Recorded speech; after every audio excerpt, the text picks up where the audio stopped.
All right, guys. So anyway, Clark was helping me with this. The frequency counter sitting on it. I need a laboratory grade frequency counter. I need something absolutely accurate. If I have something accurate, then I can align these. But the frequency we're looking at is 10.4.85.75.9.6, and in reality, the frequency we want is. Let's see if I can get over to my manual. Where did it go? Oh, okay, right here. This service manual is kind of confusing. It says connect a frequency counter to pin 3 of J4703, and then on the board it shows J4701, which is this board right here, where there's actually a TCXO. I don't know, what does it say? 10.485 megahertz. So 10.485760 plus or minus. That's what it wants. And so you can adjust this tiny little dude in here.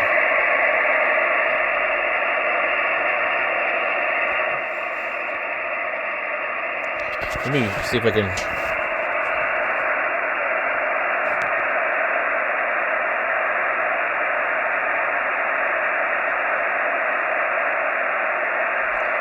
So that's on the board here.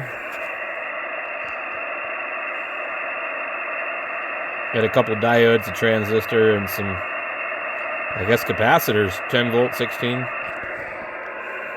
So we're just clipped to the back of it. And that sits here. You can actually replace that with a double accurate one.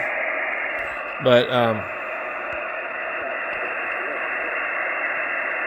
this other reference to this other frequency, 14, it says 1.48570 megahertz. It's got to be a typo. 1.4, it's 10.4.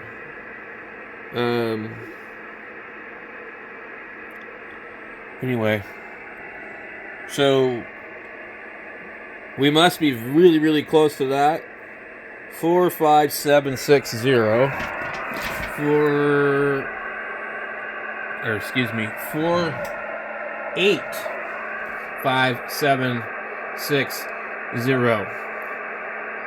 Now, I need to adjust my counter basically to read 4576, and then we would know that we're at least that much closer in the ballpark, unless this is off. But I just talked to some people and they said it sounded pretty close. Not like pretty close, they said it sounded perfect. The issue is you got to adjust it on 10 meters and then you got to adjust it on 80, and you're going to go back and forth, back and forth. So really what you want to do is probably get on 20 or 15 meters and adjust it and split the difference if you're going to zero beat the radio to another. So I used this radio and I used that radio. You can't use the 710 and you can't use the 7300 because you can't zero beat them because they're SDR radios and they have latency. So you have to use a real super heterodyne radio. And you can't use something like SDR play, as is also not going to work either. So my 3000 was off when I got it, and that's why I used it, but I didn't want to use it. So I think John bought this radio new, and it hasn't seen a whole lot of abuse, so I figured this one's got to be pretty close. I don't know what year this was bought, but it might actually be newer than the 891. Either way, they both agree with each other about this radio. So that was the important thing. So there's nothing else that I have that's that new that's not SDR. The G90 is SDR. The 7100 is SDR. I don't have anything else. And I don't have a new enough frequency counter. This has a counter on it, but it doesn't read high. So I had to get rid of the ham mag meter. The HP reads pretty close too. Let me plug that in.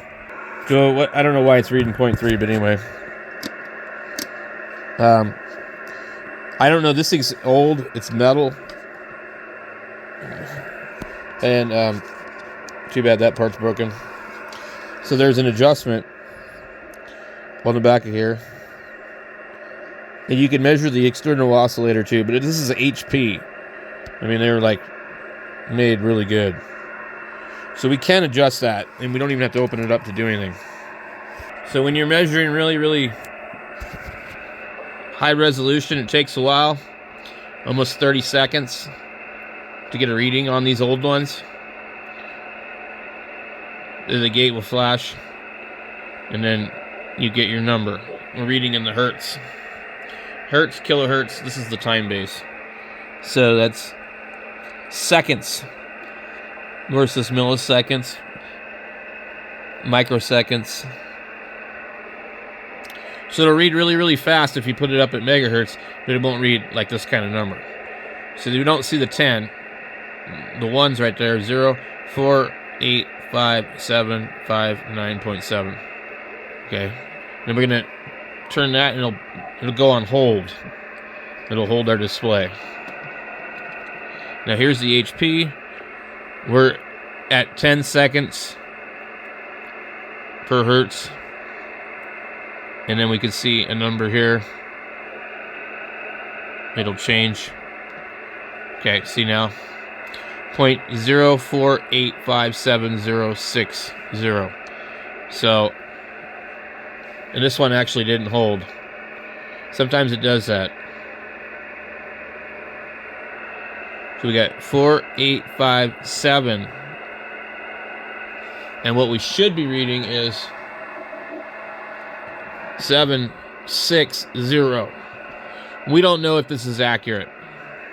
But as you can see, that's 10 megahertz. And we're measuring 100 kilohertz right there. 10 kilohertz, 1 kilohertz, 100 hertz, 10 hertz, 1 hertz. We're reading well past the 1 hertz resolution. So basically 10 megahertz, 100 kilohertz, 10, 1, 100 hertz, 10, and that's 1 hertz right there. So we're within 10 hertz resolution because we're 10, 4, 8, 5, 7, and then we don't read accurate over here. So we're reading within 10 hertz. So it's actually pretty damn good for certain things, but for a radio, that's not good enough. If you're off by 10 hertz, you know, you can hear it. So, anyway, really cool radio. Sorry, tired, but just off a little bit. Now, most of the time you can get this stuff pretty close by ear, so I just need to get something that's more accurate than this. I don't have a reference oscillator that I can use, like a GPDSO, but I think I paid $20 for this, and I paid $20 for that a long time ago, and this needed some work. I bought another one that goes up to gigahertz, but it's blown up, so that's the problem with Hamfest, you know. And I guess what most people would use would be something else, like a spectrum analyzer. You can do the same thing with the Tiny SA, which I'm going to do here in a second. So I honestly don't even know what I did with the Tiny SA, but I'm going to have to find it. But I'll let you guys know when I find it.